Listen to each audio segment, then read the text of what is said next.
As first responders, when we come upon emergency scenes, people are in crises. People are always upset. And it doesn't matter if you're a cop, if you're a firefighter, if you're in emergency management, if you're a paramedic, if you're a search and rescue professional. Most of the people we deal with at emergency scenes are in crisis. Some of the people we deal with are mentally ill. And wouldn't it be nice to know if you could understand if someone was mentally ill when you try to interact with them? Because at these emergency scenes, you need to talk to witnesses, bystanders, victims, etc., in order to find out what's going on and what course of action you need to take. You also want to make sure that these people aren't interfering with your operation and they aren't endangering themselves. So to help us understand a little bit about this, give us some tips for how to handle these situations, we have Dr. Greg Sancerre here today. Greg was a cop for 30 years, a hostage negotiator, and he has his PhD in psychology, so he's well qualified to guide us through this.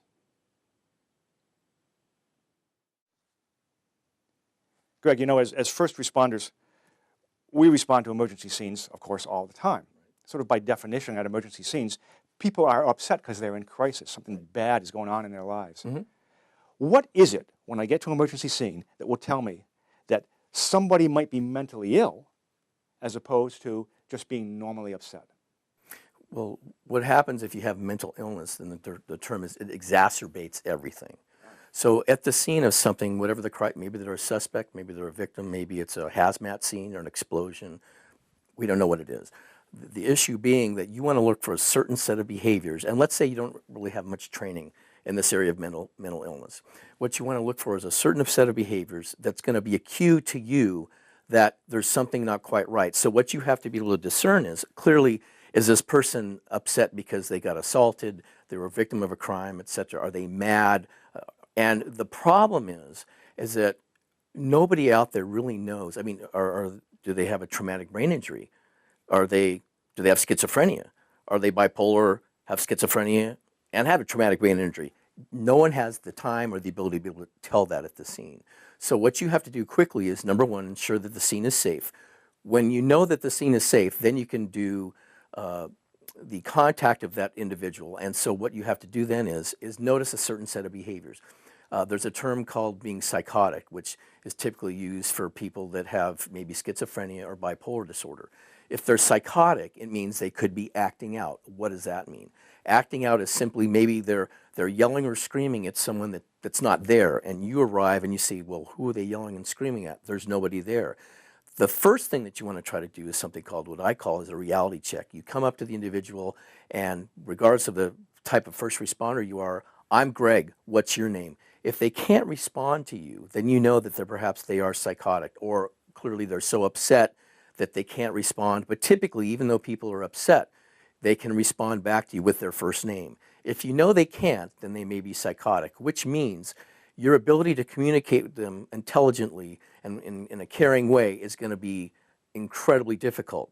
So once you've guaranteed the scene is safe, you know you can talk to them, try to get their first name.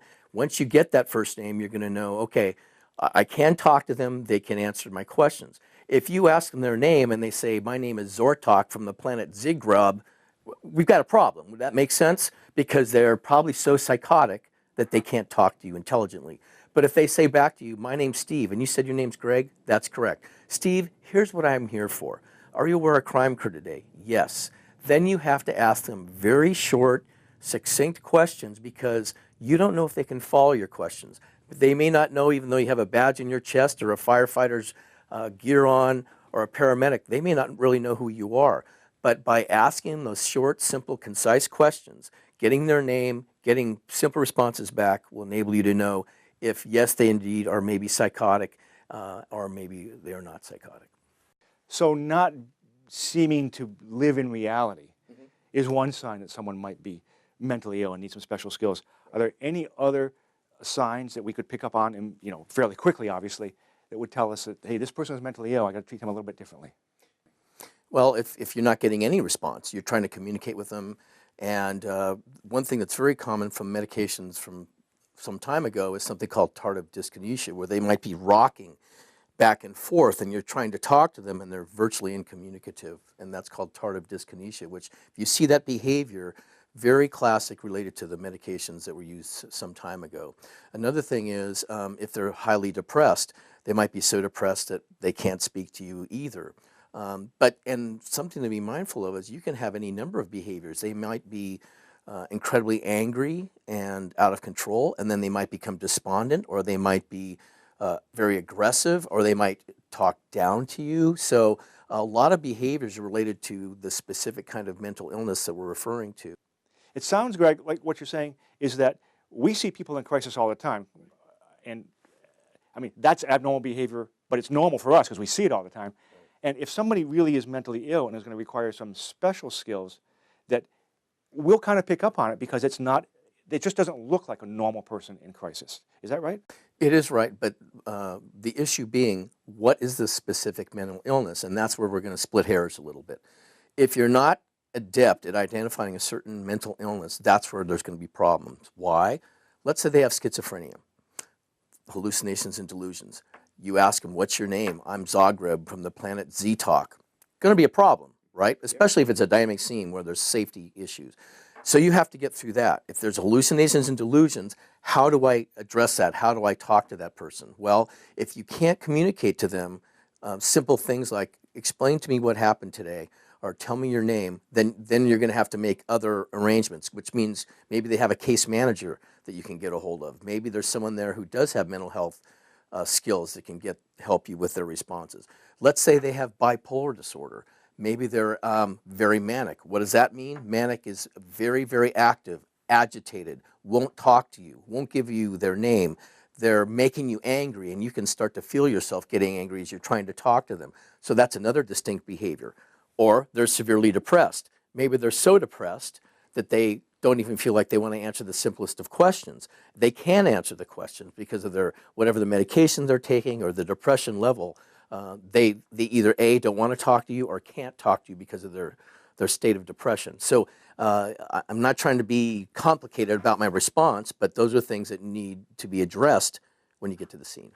Well, it's interesting you mentioned those different kinds of illnesses, Greg, because is it important for a first responder who's just trying to get something done at the scene, trying to get somebody out of the way or get some information because it's really time critical, is it important for them to be able, or highly useful for them to be able to understand what kind of mental illness someone has, or does it just matter to them that they're mentally ill? Well, if they have the time to get to that place, that's fine. But once again, if it's a dynamic scene where safety is an issue, just doing the very basics, my name, your name, I need you to get out here with me so we'll all be safe. But if you have the time to be able to figure out what they may have, it will enable you to get the kind of answers you want. Once again, schizophrenia, if they're hallucinating and having delusions and they can't even tell you who they are or their name or where they live, its own set of problems. If they have bipolar disorder and they're talking down to you, they're moving so quickly that it's causing you to be fearful of your safety. They look like they have potential aggressive behaviors, the way they move and things like that. And clearly someone who's severely depressed may just be, in a fetal position on a bed when you're trying to talk to them. So you have to address all those behaviors, and if you can figure out if they have a case manager, maybe the case manager who's on the scene can say, oh, John has this, and that would help you figure out with a mental illness how you can communicate with them. Greg, you mentioned a number of different kinds of mental illnesses that we might encounter on the street, some common ones. Before I ask any other questions, real quick, if I don't have any psychological training, are there any resources available for someone at a first responder level to quickly grasp some knowledge about different kinds of mental illnesses and what the symptoms might be? Well, absolutely. Most of the states now have what's known as Crisis Intervention Team Training, or CIT is the acronym. I know that's available in a lot of the major cities. Smaller jurisdictions may not have that exact training, but they can access it.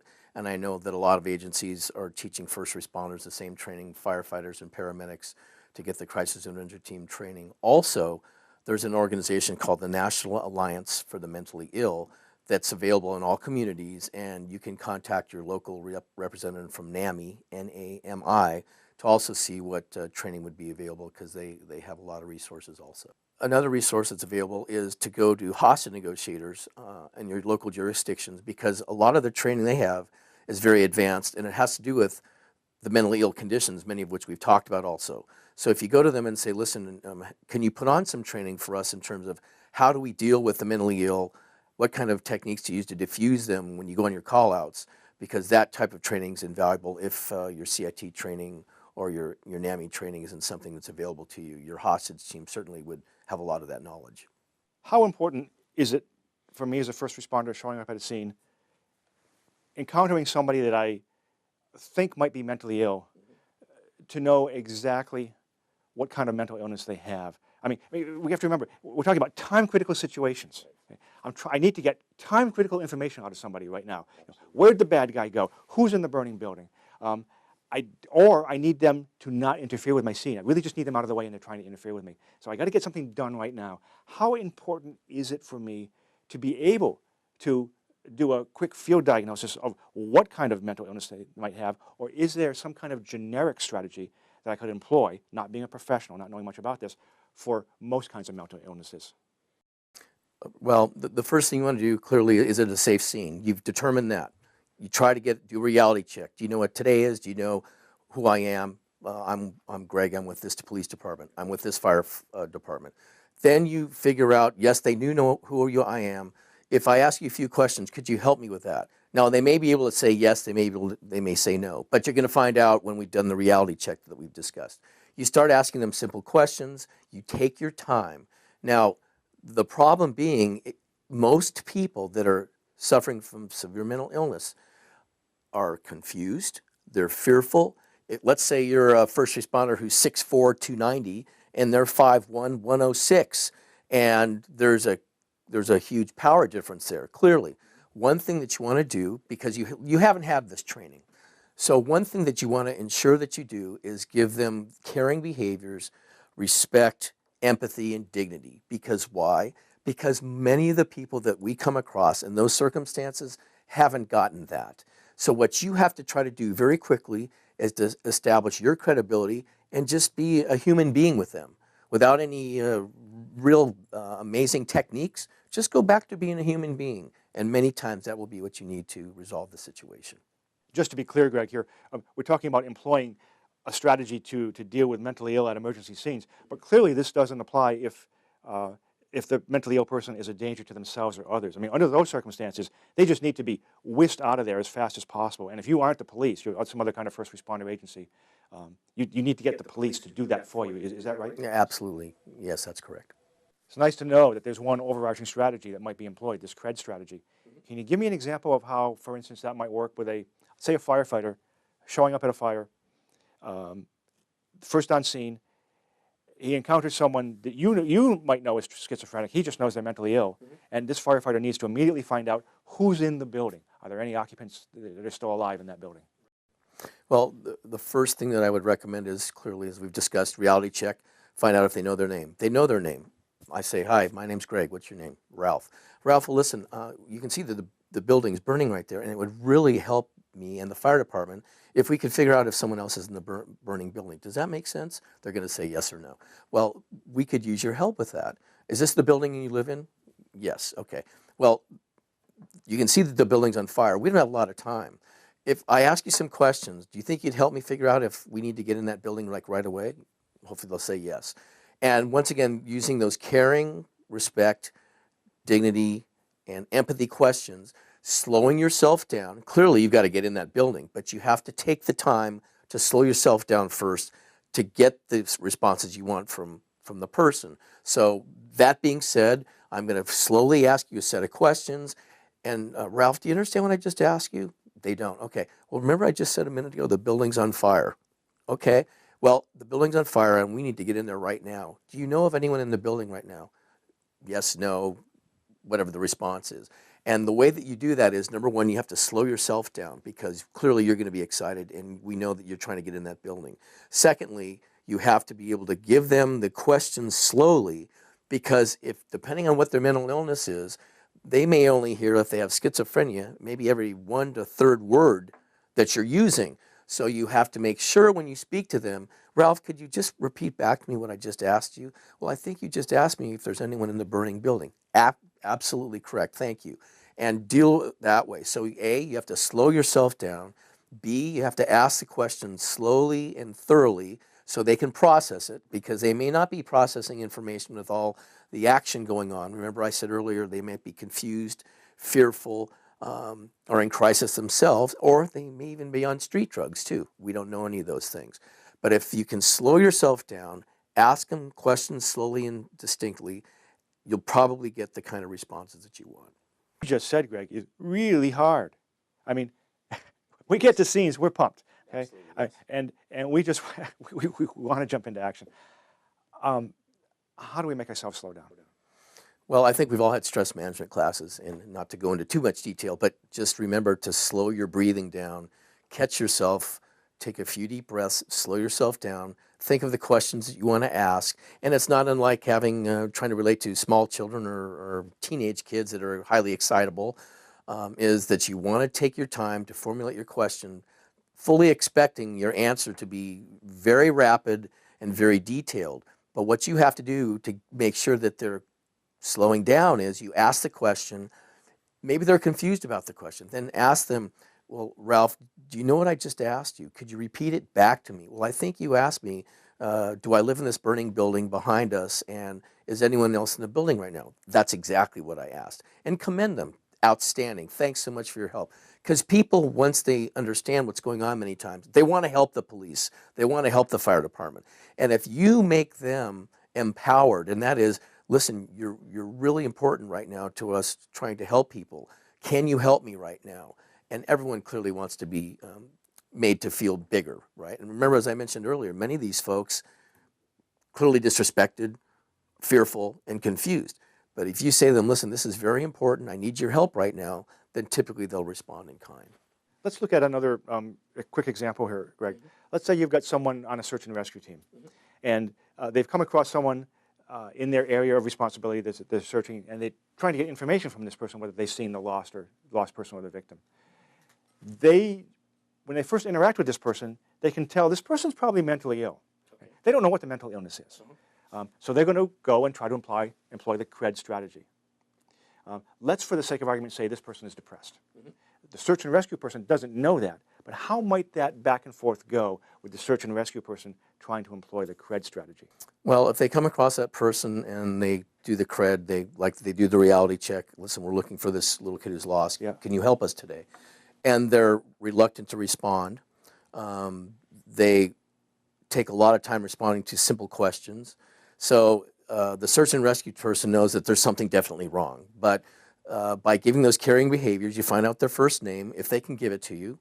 And then just once again, you're going to be a human being with them. You're going to slow down the questions, because if you think that they're depressed, it may take them a long time to formulate an answer. So just like many of the other mental illnesses, the same applies here. So you're going to show them respect. You're going to respond to the fact that they're taking a while to formulate their answer, but you're not going to rush them. Many times people that are severely mentally ill, as I mentioned earlier, are confused and fearful. Well, here's someone who's depressed, who is having trouble just formulating their thoughts. So by slowing yourself down once again and giving them those behaviors, taking time to say, I'm Greg, what was your name again? Do you understand what I asked you? They repeat back to you, or maybe they can't repeat it back to you. But the thing is that you have to take your time, take those deep breaths if you're stressed out, and ensure that they understand what you're asking, and that can take time. Maybe you're in a hurry to find that lost child. We understand that. But once again, that person, if they're stressed out because of the depression, they're going to know that you're stressed out too. So you once again need to slow yourself down and then employ the CRED strategies, and that should get you the answers that you need. Greg, are there some situations, or maybe even some mental illnesses, for which this CRED strategy is unlikely to be effective? Well, yes, there is, and there are, and that's talking about bipolar disorder, when someone's in what's called manic phase that we may have talked about. You're going to know immediately in your gut that something's not right. So what that is, you try to employ the CRED strategy, and as you're talking to them, they're non-responsive, resistant, not getting any responses, and you get the feeling that they're talking down to you. You're immediately going to notice that your gut is starting to knot up, and you're going, what is wrong with this, whatever expletive you want to use? Something's not right. They're not giving me any responses that I need to solve this case or what have you. So you need to be mindful of the fact that you're not getting responses. The CRED strategy isn't working. I'm getting stressed out. I'm getting angry. I need to take a step back because we all know, regardless of what first responder duties you have, you're trying to get information. This person will be incredibly reluctant in many cases to give you that information. You need to step back, recollect yourself, and perhaps get help there that can assist you with this person. One thing you need to remember that also that bipolar people in that manic state can be extremely dangerous. You need to be able to recognize that as quickly as possible. If you can see them getting more agitated, then you need to know that it's a good idea to try to back up, get out of there, and get more help. Greg, is there anything that we shouldn't do if we suspect somebody is mentally ill, or maybe things that we should remember to do and not do? Absolutely. One of the things you want to do is not go too fast. If you're trying to get something related to a crime or something like that, you want to slow yourself down. You don't want to ask them too many questions too rapidly because once again, if let's say they have schizophrenia, they may have trouble formulating a response. So slow yourself down, questions not too fast. You want to know if they feel safe because that'll enable them to trust you more. Most people aren't asked that question. If you say, do you feel safe where we are right now? They'll give you a yes or no answer, but they'll know that you care about their welfare. And you want to be able to have good faith with them. And that is done by asking them some things as, are you okay where you are right now? Can I get you some water? When was the last time you had something to eat? I can see that you don't have any shoes. Can we try to get you a pair of shoes? Or do you need a jacket? Creature comforts that enable them to feel like, gosh, this person really does care about me. And then they'll be far more forthcoming with information. By definition, emergency scenes are typically fast-moving events. Obviously, if I've only got 10 seconds to try to talk to somebody, trying to employ any strategy other than what's happened, asking them what happened is not going to work. But if I have as little time as a minute and I'm trying to deal with somebody mentally ill, is it worth trying the CRED strategy? It is, as long as you explain, who you are, what you're there for, the need, and you can give them the caring behaviors and everything, first names first, all that type of thing. Explain why you're there, explain how critical their information is, and once you make them feel like they're safe and their information is important, absolutely. If you have a minute and you can do so safely, I would recommend highly that you try that strategy. So if I had 10 minutes, it would be great, but if I only had a minute, it's worth a shot. Absolutely correct, yes. Greg, I really like this idea of CRED. I mean, it's a nice, easy to remember acronym. I can remember what it stands for. I can remember how to employ it. I won't forget it a year from now, so that's great. I'm out on the street one day. Here's my opportunity to use it, and it's not working for me. What else should I try? Well, I think they have a saying in the military, improvise, adapt, and overcome. Certainly on the street, it's no different here. Let's say you have a police officer who's 6'8", 250, and you have a diminutive male or female who's clearly maybe intimidated by the size of this officer, paramedic, firefighter. Okay, maybe get him out of there and find a female who's maybe closer to the size of whoever you're talking to. That can have an effect. And to be honest with you, sometimes culturally there's an issue. If you have someone of a different culture, maybe they're happier having someone of the same culture talking to them. And it might be even in that same language. It could be Vietnamese, it could be any culture. And I know that certainly in parts of the community out here in California, that's worked for us many times. Sometimes that's a luxury. Maybe you don't have that person at your disposal, but it's certainly something you should think of trying. But I know a lot of the time, even though there may be a cultural bias, you can just come up to someone with a bottle of water and go like that, and they'll go, thank you. And that crosses all kinds of barriers. If someone knows you care enough for them to get them a bottle of water or something similar, maybe they're freezing, you get them a coat, something caring. And I know a lot of the times I've done something as simple as just touch their shoulder, not harshly, but just in a caring gesture. Sometimes that can work. And once again, as you mentioned, the CRED factors, but to be honest with you, occasionally it doesn't work.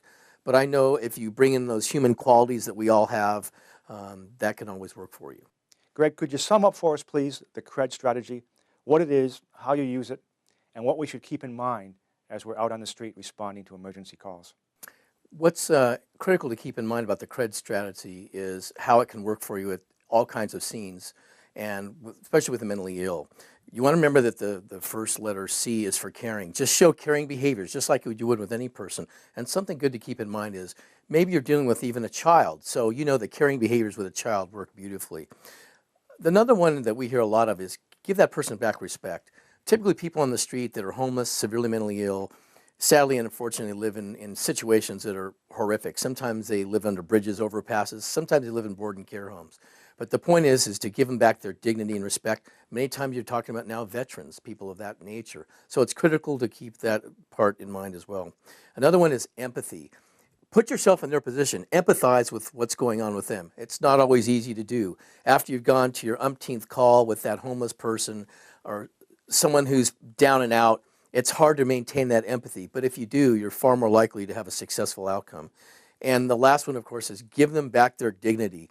People that are in this condition, in this part of their life, oftentimes are not given any dignity. They're treated horribly. They're treated horribly where they live. And if you can give some of that back to them, you'll be far better off. Another thing to be critical and mindful of is the fact that the scene might be in crisis or dynamic, which means if there's bullets being shot, if it's a fire, if it's a hazmat, you're going to have limited time to get information. But what you need to do is, if you're under a lot of stress, is slow yourself down. Calm yourself down first. And if that person does have mental illness, many times they'll see that you're calm and will respond in kind. Do a reality check. What is that? If you have someone who's got schizophrenia or bipolar disorder and they're having hallucinations and delusions, try to find out if they actually know who you are, but also can they give you their name or not? And do they remember your name? Another thing to be mindful of is make sure when you ask them a question, they give a response, but if you have to give them a set of instructions, make sure that they can give them back to you. If you give them too lengthy instructions or you ask them too many questions too quickly, they won't be able to respond back to you. If someone has schizophrenia, they may only hear every first to third word that you give them. So always making sure they can repeat back to you is critical.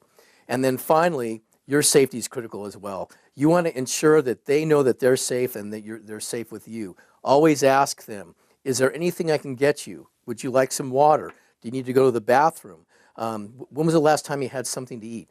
All those things that keep us in touch with being human beings certainly is something that they may not have been done for them in a long time. So if you can maintain those behaviors, the outcomes are far less stressful for you and for them and will be far more successful.